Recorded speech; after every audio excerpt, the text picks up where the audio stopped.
And because I'm your son, you say Yahuba. Akwaba. We meet here today on this great day in history for a symposium on the 150th anniversary of the Sagrenti War and the launch of the book, History of the Ashanti, by Otumfuo Osei Tutu II, as the first in the series of many events marking the silver jubilee of Otumfuo Osei Tutu II, the 16th Asante-Hene and the current occupant of the Golden Stool. Today, we take pride in welcoming sons and daughters who have come from far and near to add their weight to this glorious celebration. Allow me the privilege of acknowledging, especially amongst us, our guest of honor, a son of Asanteman, MP for Kusumche, and the Honorable Minister for Education, the Honorable Dr. Yrs Of Sagrenti. Lordship Justice Kwesi Amin. It is with profound joy that we welcome our keynote speaker, now a son of Asanteman, the Professor Tom McCaskey. He joins us with his lovely wife, Mrs. Lynn Bryden McCaskey. Thank you very much. It will be lost on me not to acknowledge Excellencies, members of the diplomatic community, our MPs, MCs, and DCs, Nananum, and esteemed chiefs and queens from Asanteman and beyond, our religious leaders, the moderators and panelists for this morning's symposium, the Vice Chancellor of the KNUST, Professor Mrs. Rita Akusia-Dixon, the Pro-Vice Chancellor, distinguished faculty and staff of the KNUST, and other distinguished members of academia who have come from far and near, captains of industry, heads, teachers, students, and pupils of selected schools, members of the press, ladies and gentlemen, we say receive the warm and generous hospitality of Asanteman. Otumfuo Osei Tutu, Asante-Hene, Honorable Minister of State, Honorable Immediate Past Chief Justice, Regional Minister, Nananum, Vice Chancellor of the Common University of Science and Technology, my alma mater, distinguished ladies and gentlemen, my duty is to welcome you, and since in a traditional setting, saying welcome means Akwaba, I thought that my duty would be done if I just uttered the word Akwaba, and I will then resume my seat. But when Otumfuo is around, you cannot be very brief. You have to go to town and say a few more things. So I'll say a few more things. And if there are a few, just pardon me that there are a few. I speak on behalf of the Otumfuo Osei Tutu II Jubilee Planning Committee.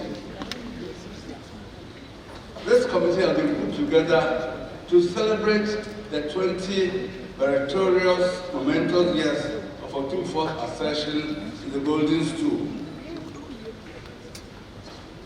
By a very happy coincidence, this year, the Silver Jubilee year, also coincides with two seminal events in the annals of Ashanti history. These are the 150 years of the Sagrenti War, the Sagrenti War as we call it in P, the corruption of the word Sagrenti, and also the 100 years of the repatriation of King Nana Prophet I from Seychelles after 28 years of exile. Now this function is the first of a series of activities to mark the celebrations, to commemorate the activities as I've enumerated. Taking them in chronological order, the 6th of February was exactly, today was exactly 150 years ago when British forces under Sir Kenneth Woolsey invaded Kumasi, looted the palace of precious regalia, and completely burnt Kumasi down, and left the town smoldering after their invasion.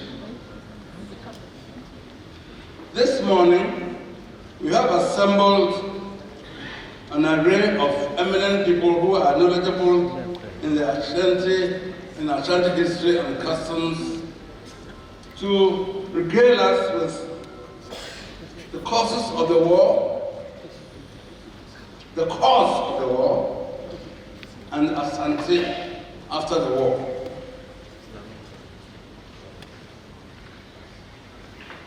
It is instructive to add that since Otumfuo's enthronement some 25 years ago, the issue of the return of the regalia that was looted by the British has engaged his highest attention, and he has never relented in pursuing this mission and has been knocking the doors of the British establishment with a view to getting them to return their regalia. By a happy coincidence, the British finally have answered our prayers, albeit in some veiled way that half a loaf, they say, is better than none. However, some of the regalia which were taken to the US are here and going to be here until time and circumstances shall be no more.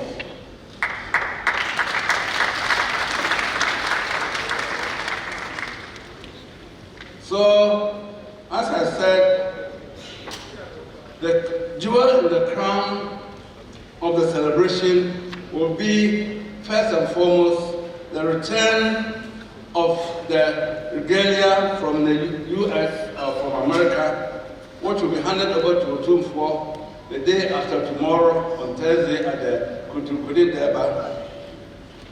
And then the return of the regalia at the British Museum and at the British Victoria and Albert Museum on the Akweside Deba, which is slated for the 12th of May. I'm sure that those of you who buy at the highest price will have autographed copies by Otumfuo himself. So, as I said earlier, I welcome you. I think I've said a few things, and if my view is not enough, I think I'll take leave and then give the floor to our eminent MC to continue the program. Thank you all very much for coming. He's married with 4 children. Please join me with a big applause to welcome our chairman for the occasion in the person of the former Chief Justice, Enim Yeboah.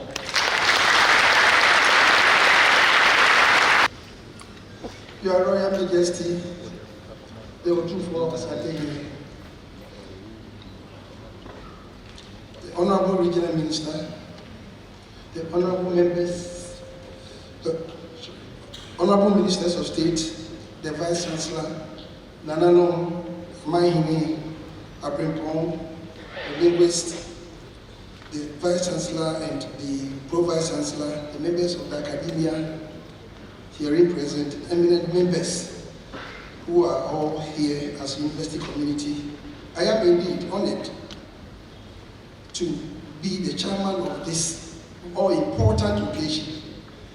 This is an occasion which marks the 150th anniversary of the Sagrenti War. Some of us just decided to learn history in passing. Unfortunately, we didn't know the inner details of the war, what caused it, and the cause of the war, and as the chairman of the occasion said, the end result for this, our great kingdom. We are here today to take stock of what happened about 150 years ago.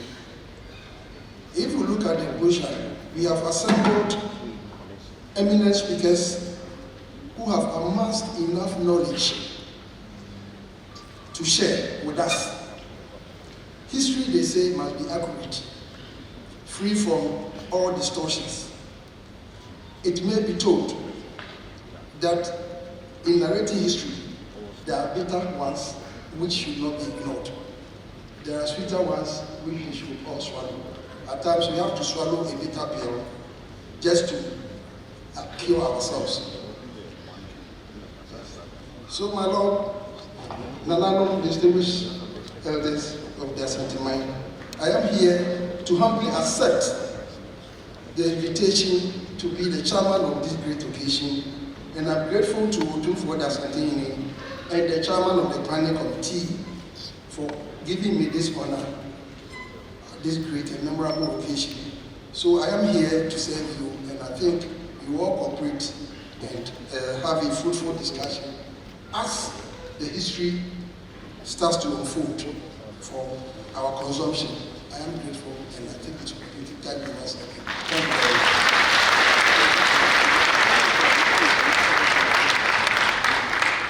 His Lordship Justice Kwesi Endinyepua is our chairperson for this august occasion. Please, a round of applause.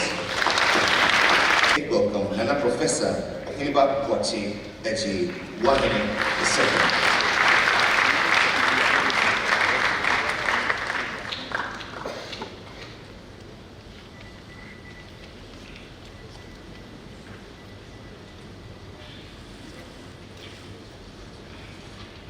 Well, thank you very much, Jerry.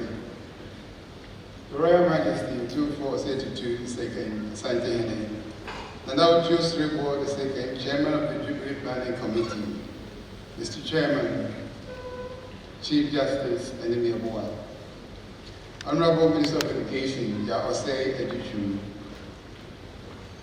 Minister of Energy, Honorable Matthew Prempe, Dr.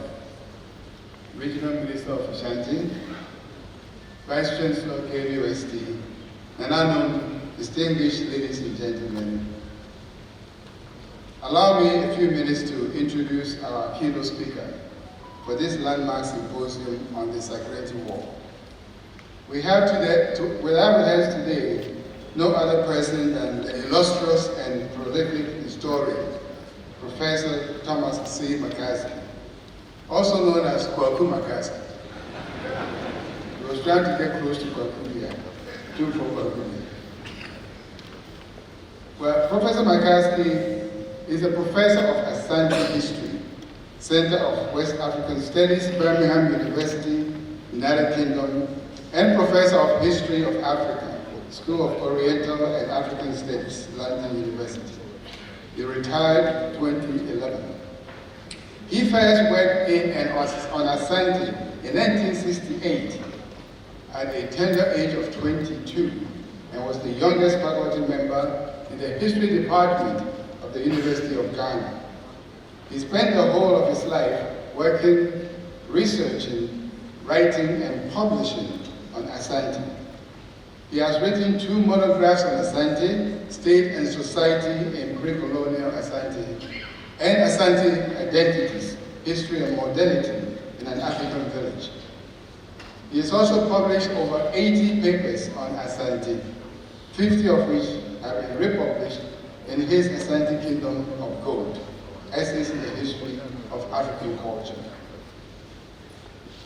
The history of Asante Kings and the whole country itself.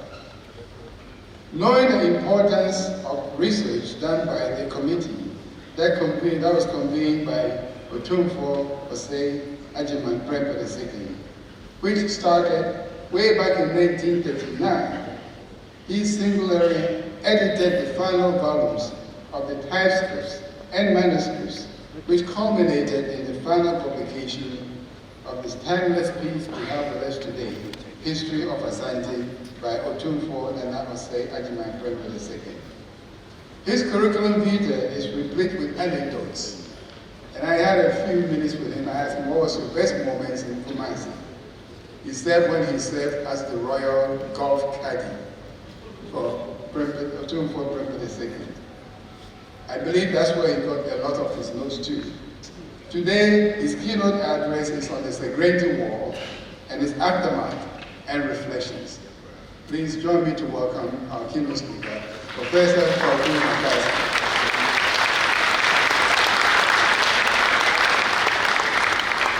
Nana Otumfuo, Nana Num, distinguished guests, and the public, I'm very honored indeed to make this short presentation about the Sagrenti War.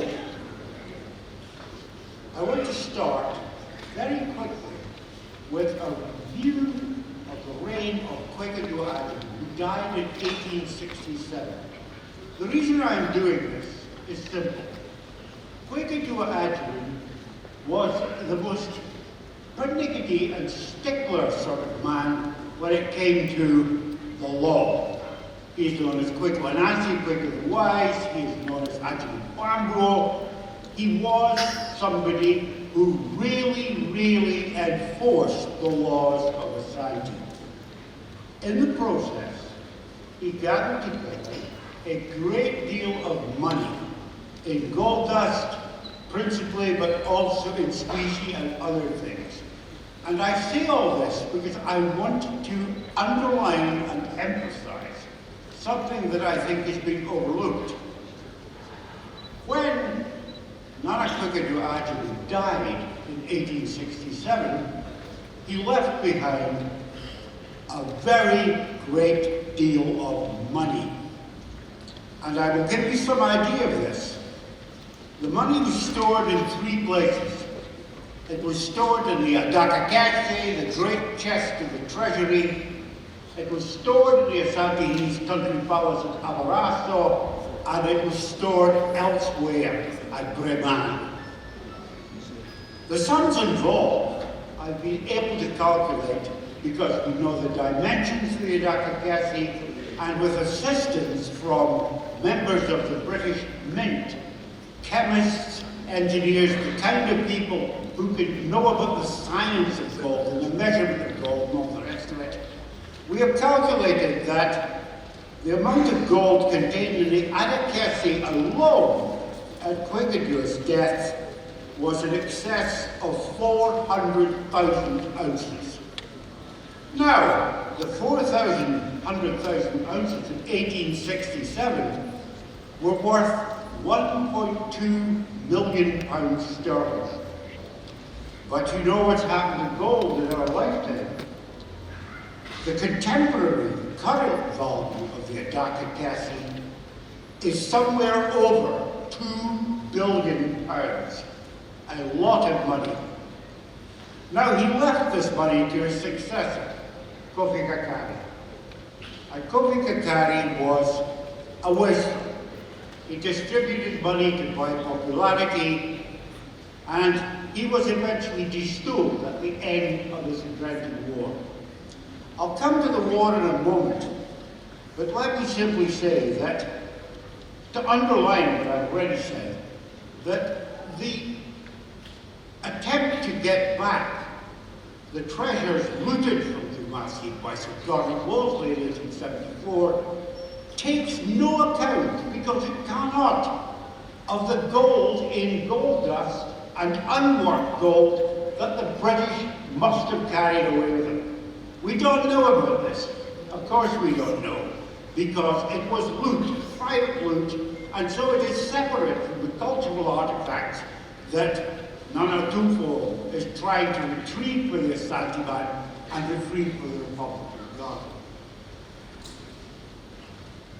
Now, the war itself is often referred to generally as a colonial war, one of Britain's first colonial wars. But we can refine that a little. We can refine it, in fact, quite a lot. In the 1860s and 1870s, Britain came to realize that it did not have a first-class army. In fact, it was an army composed of people, a lot like in the 18th century, who had bought their commissions. And this had to change, and change it did, and the leader of this change was Sir Gordon Wolseley. Assisted by the War Secretary, Edward Cardwell, he modernized the army, and of course, this didn't mean just modernizing how it was run. It was modernized from the benefits of the Industrial Revolution. And I will name only a couple of things here. The British came to Asante in 1874 to make war, 1873 to make war, with telegraph communications, with people on board the ships who brought the officers to advise them on what Asante was like. In other words, intelligence gathering on a new and unusual scale. They also had with them, and perhaps most crucially, the Snyder rifles. These were the result of revolutionary developments in armaments. And unlike the flintlocks used by the Asante or the muskets used by the Asante, these were very accurate, long-range repeating rifles. The first, or at least one of the first, among modern rifles. So they came, and they came with all this in their baggage and their intentions. Now Wolseley himself was determined to rise to be head of the British Army, which he eventually did. And he brought with him to Asante a group of officers known as the Wolseley Ring, the Ring of Friends, who would rise with him. So there was a very personal motive in Wolseley fighting this war and being seen to have fought it and won it for himself, for Britain, for Queen Victoria and the rest. And we have proof of this. This was the first war in which the general in command, Wolseley, was accompanied by large numbers of the British press. This war was reported very extensively in England, with jubilation, of course, when Kumasi was taken. Now, the Asante themselves, Kwekadu for the 30 years of its reign, had maintained a hands-off policy towards any of the states south of the Pra and the Europeans. There were no real or significant Asante military ventures south of the Pra in the 1830s, 40s, 50s, and 60s. Kwekadu Agyeman's view of things was that Asante ruled inland itself and its northern dependencies, and the British ruled the whites on the coast. So it was a world vision that really contrasted the two worlds of Africa and Europe. He was the ruler of Africa, and they were the rulers of the south, led by the whites. But of course, this was nothing to do with what Wolseley wanted or what the British government backed. And so, despite the fact that in 1873, the Asante withdrew those military forces he had on the borders of the Pra and southwards into almost Fanti, he withdrew them and tried to make peace with the British. Wolseley absolutely refused. There is no other word for it. He turned him down flat because Wolseley and the British government were determined to have their war. Now you can imagine the kind of propaganda that was put about by the British about Asante. A savage despotism, blood running in the streets, endless sacrifices, barbarians, racism in short, and very highly developed Victorian racism. So Wolseley crossed the Pra and went to Kumasi.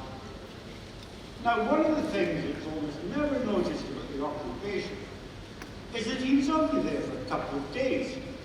He was frightened that the Asante would counterattack.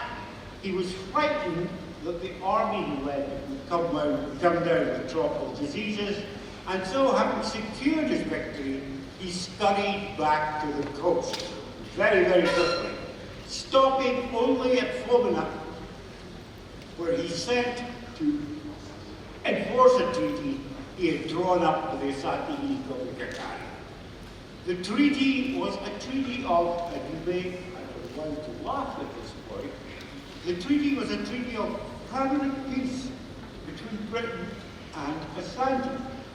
And he asked that Kobe Kakari, as a sign of goodwill, hand over 50,000 ounces of gold to show his good faith. He never did that, but that's another story. Now, in the occupation of Kumasi, the place was, as previous speakers have said to you, the city was burned and comprehensively looted.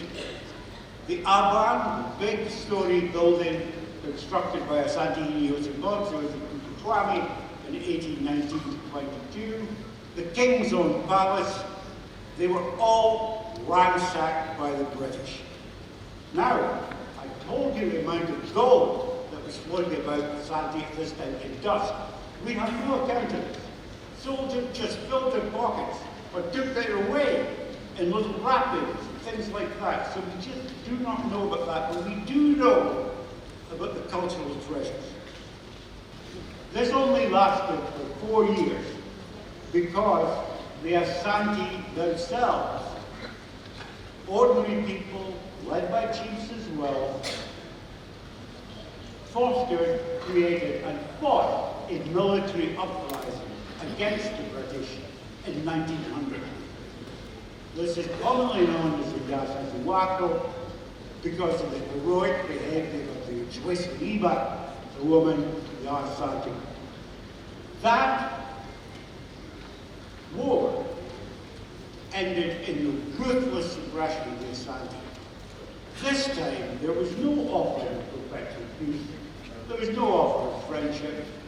There was simply the fact that Asante was made a British Crown colony in 1901, was given a British governor to rule over it in the absence of an Asante, and in the aftermath of the war, large numbers of people convicted of treason against the British Crown by fighting for Asante in that war were jailed, hanged, or otherwise deported.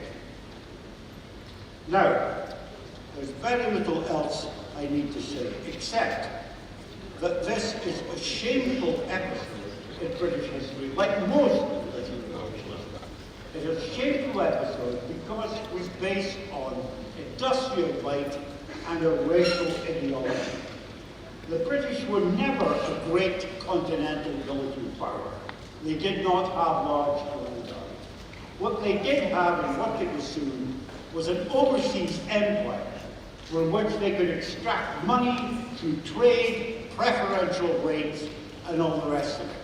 And Asante was one of the earliest additions across the world to that particular empire. It's often forgotten, and this is my final remark here, it's often forgotten how short British colonialism was. When I came to Asante, age 22, out of Wahad in 1968, I met people who had lived all the way through the British period.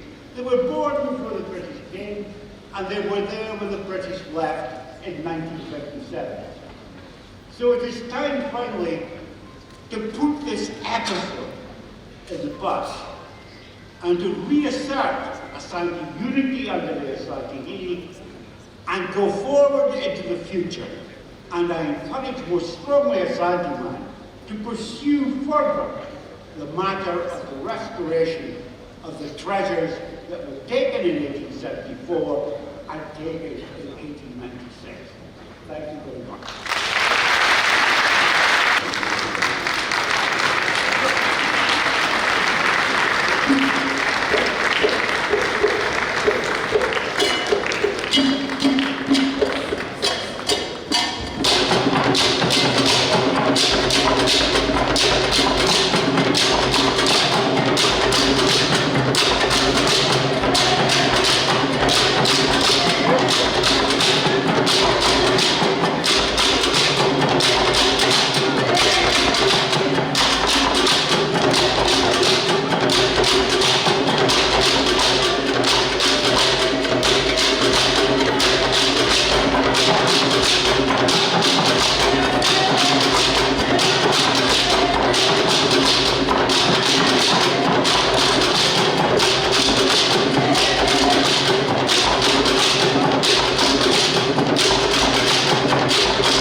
Kwame Nkrumah University of Science and Technology, is Ghana's first trained social historian of medicine. Make welcome Professor Samuel Tutu.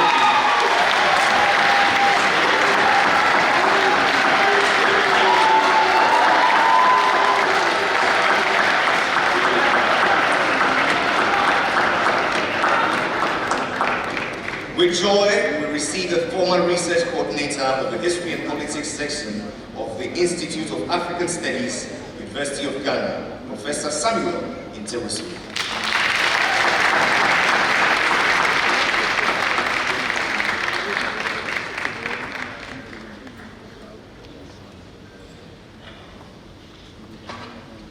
And last but certainly not the least, our brother, our father, Professor of Asante History at the Center of West African Studies, Birmingham University, UK, Professor Tom McCaskey.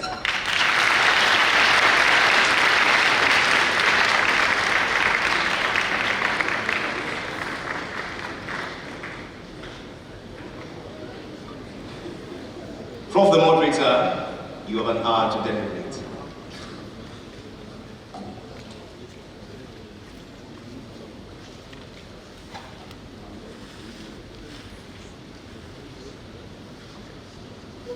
His Royal Highness, Otumfuo Osei Tutu, Abebu,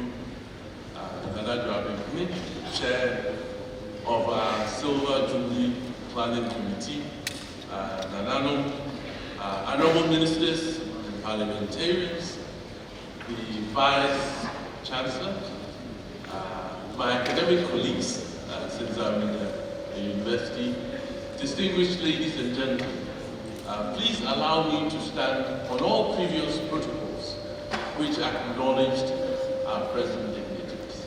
As Jerry mentioned, my name is Emmanuel Kwekwe-Champon. I'm a professor at Harvard. I will briefly give you the context and the format for the symposium, and then I'll sit down. So we are looking at the last quarter of a century, so from about 1874 through the Yafan War of 1900, 1901. Some of my colleagues may share reflections that might go a little forward than that. We have 4 speakers. So our first speaker will be Tom McCaskey to provide big picture. So we are looking at how the Amantne and the Amantuo fared in this last quarter of the 19th century. So a big view.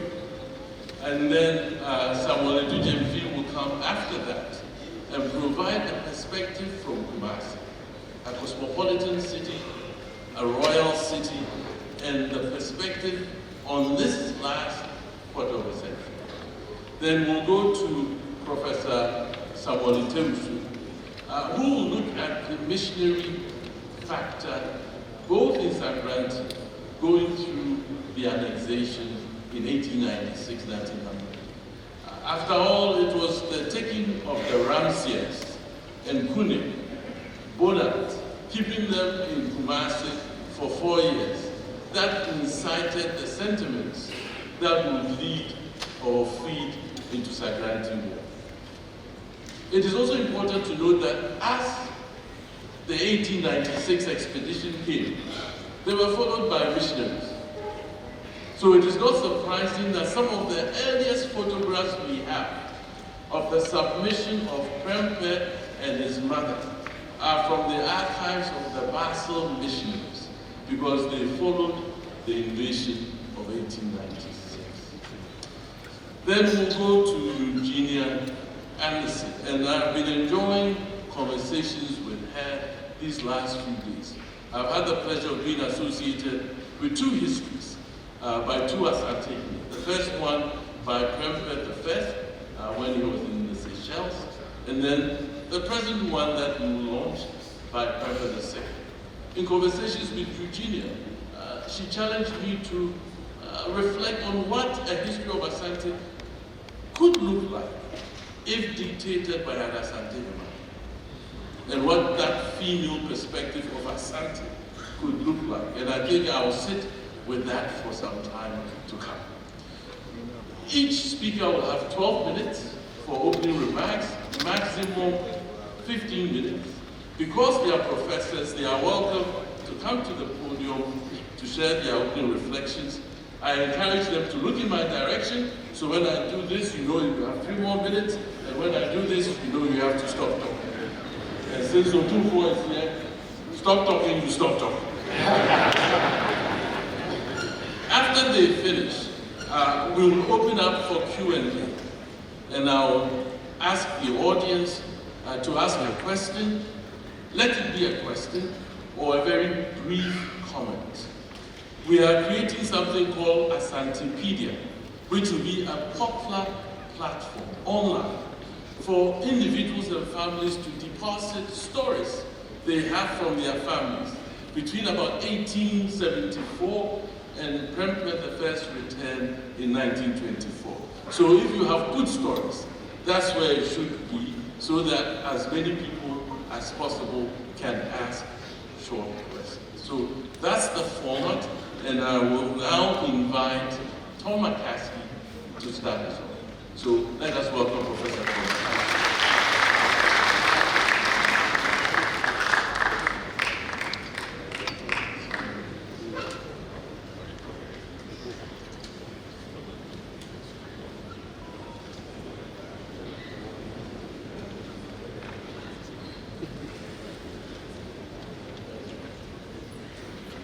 Getting tired of looking at me, I think.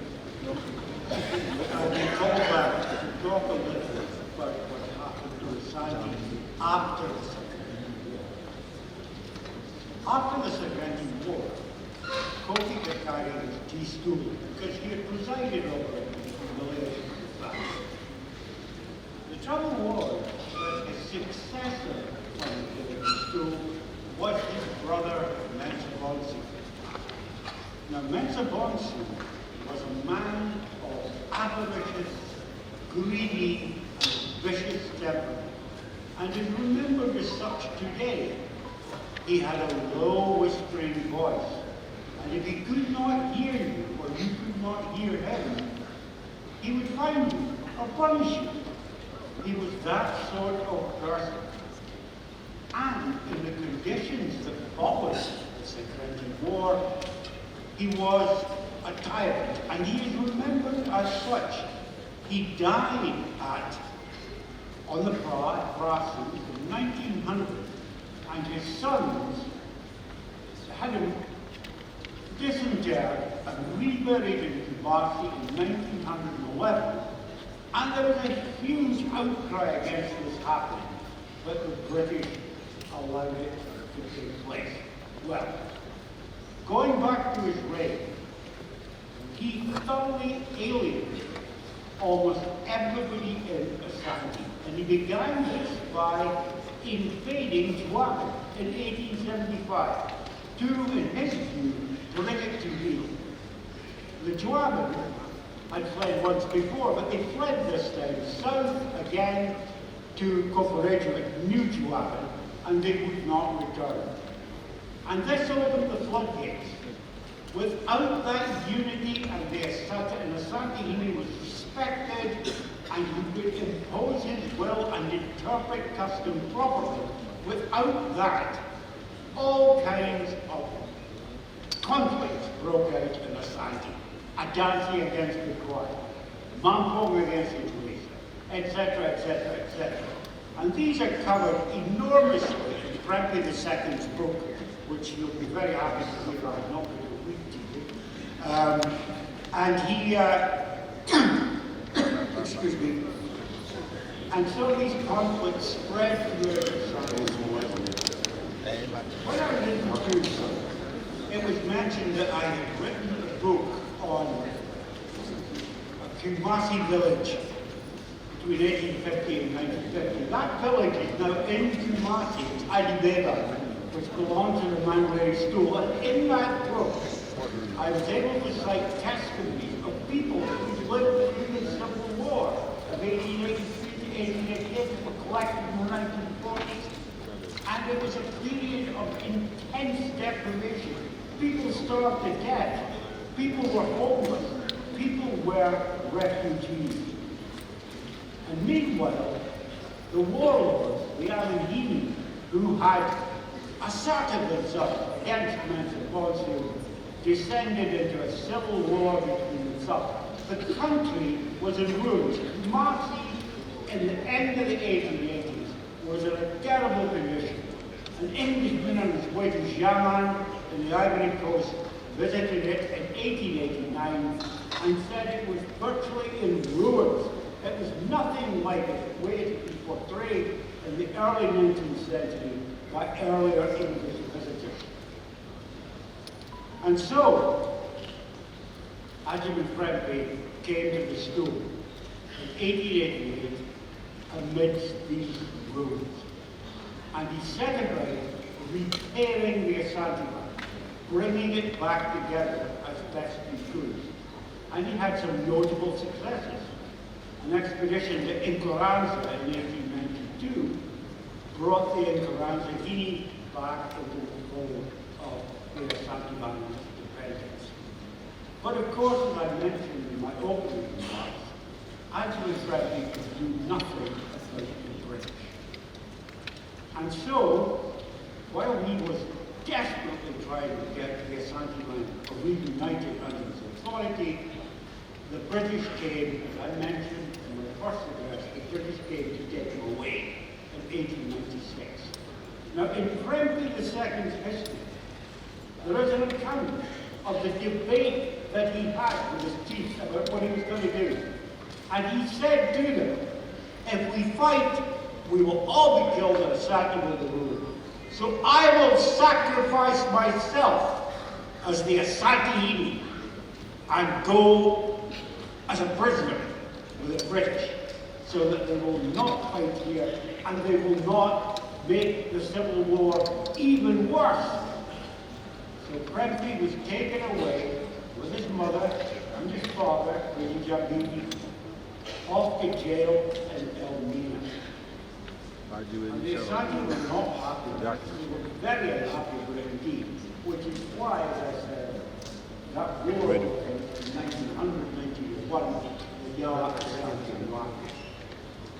Now, it is very difficult to compress and to tell you in any detail, in fact I can't, nobody can, the events of that period between 1883, between 1875 and 1900 when Fremke was taken away. They are immensely complicated, but certain things need to be noted, even if only briefly. Firstly, Fremke had some notable successes. As I said, in Nkoranza and with a number of areas around Kumasi.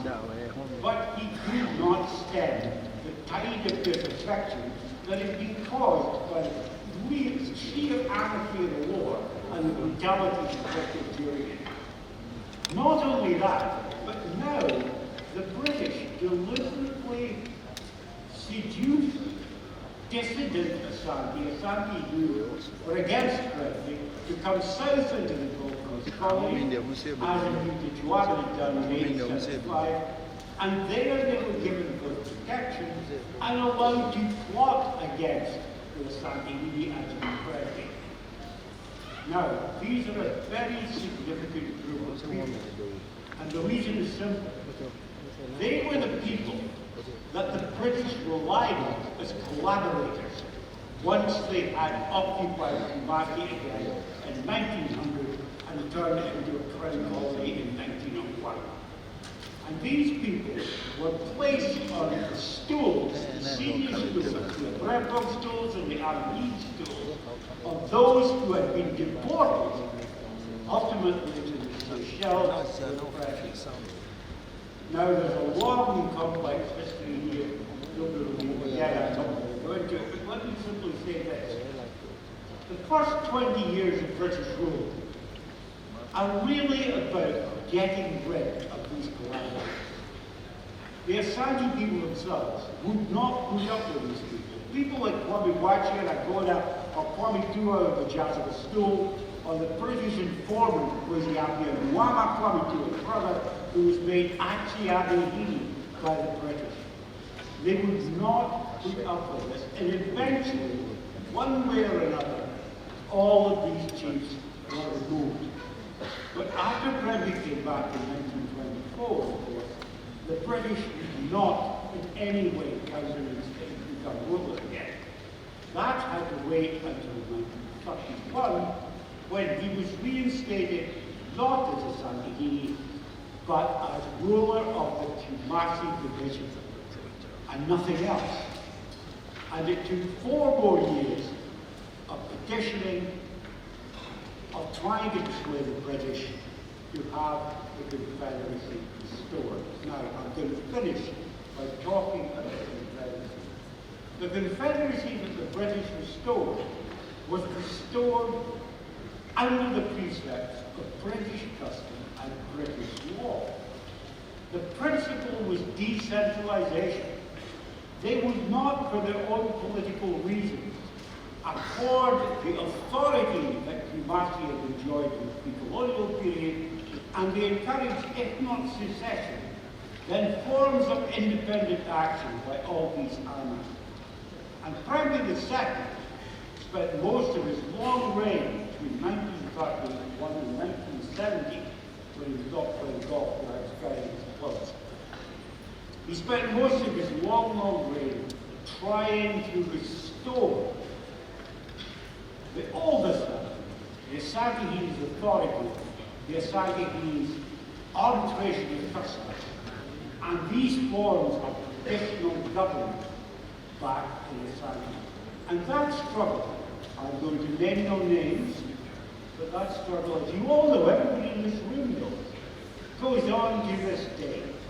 I will merely mention, in conclusion, Kumasi. When I first came here in 1968, Kumasi had 100,000 people. Now it's got 4.25 million people. Where is the land? Well, we know that right now, as I speak, land is the biggest issue in Kumasi. And the Asantehene has to defend the Golden Schools' rights in the land in Kumasi, which were taken away by the British and then restored only in part in the 1940s. So, there are still battles to fight here, and I hope their battles will be won. Thank you very much. I shall try to sketch my thoughts around the 18th and the 19th century Asante politics. My interests fundamentally will be to focus on Kumasi. One of our sisters, Edwards, who is a PhD candidate from the diaspora, has done something very significant, and I shall use her point on the setting of Kumasi and the palace prior to 1874. The 19th century cosmopolitan city of the Asantehene in Kumasi was a well-built metropolis and economic center, covering 1 mile north to the south and 3/4 of a mile in width. The monumental Ahimfi, which is the palace of the Asantehene, was located on a hill in the city center, measuring 1,500,000 square feet and covering 34 acres. The east edge of the imperial residence was the sacred Supreme River. The Supreme River deities and Asantehene's place where you worship Tridiapo, even to the immediate west, strategically positioned throughout the lush garden landscape of the Asantehene city, were elaborately Asante designed buildings and residences belonging to royal chiefs and courtiers to the king. The Asantehene city in the Edu area was not demarcated by walls like the typical imperial cities. The architecture of the noblemen's houses surrounding the residence, the dense forest, and the Subin River formed an invisible defense against invaders. European surveyors and religious and diplomatic visitors were in awe of the vast forest landscape and the symbolic, aesthetic, and technical beauty of the structures as they entered the city. However, the position of the Asantehene city and surrounding natural and architectural elements was more than what was visible. The imperial metropolis of the Asantehene was layered with spiritual, cultural, and security values to the nation. Indeed, Kumasi represented the traditional political capital of the forest state of Asante, as well as the residents of the Asantehene. The Oyoko royals, all important Kumasi office holders and functionaries, stayed there and performed services associated with the Kumasi court, and their conjugal families resided in Kumasi. Again, it is significant to note that Kumasi was also the cultural capital. In this capacity, the atmosphere of Kumasi was characterized by elegance or sophistication, as initially noted. In fact, in 1874, the British, led by Sir Kenneth Wolseley, defeated Asante and ransacked Kumasi. The election of Prempeh I as Asantehene, which began 10 years after the Sagrenti War, was marked by civil war and eventual deportation and exile with key Asante leaders in 1896, first to Sierra Leone and finally to the island of Main Seychelles.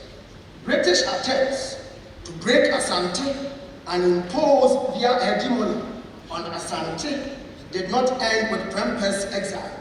From 1900 to 1901, in the last Asante War of Independence against the British, Asante was defeated and placed under the control of the governor of the Gold Coast. The British then instituted measures and institutions that started the colonization of Kumasi, which they retained as the capital of Asante. May I, as a point of emphasis, say that when you look at the broader community of society of Kumasi, even though we have the Asantehene with his might and his abilities, the society was equally egalitarian, so that you had members of the community from office holders to those who held no office or position. To that extent, we understand that Asante also had different people crisscrossing. In fact, Kumasi historically was opened up to Hausa, Mande traders and different people from different regions and territories prior to the 18th century and to the 19th century. Kumasi remained an entrepot, so to speak, where different ideas radiated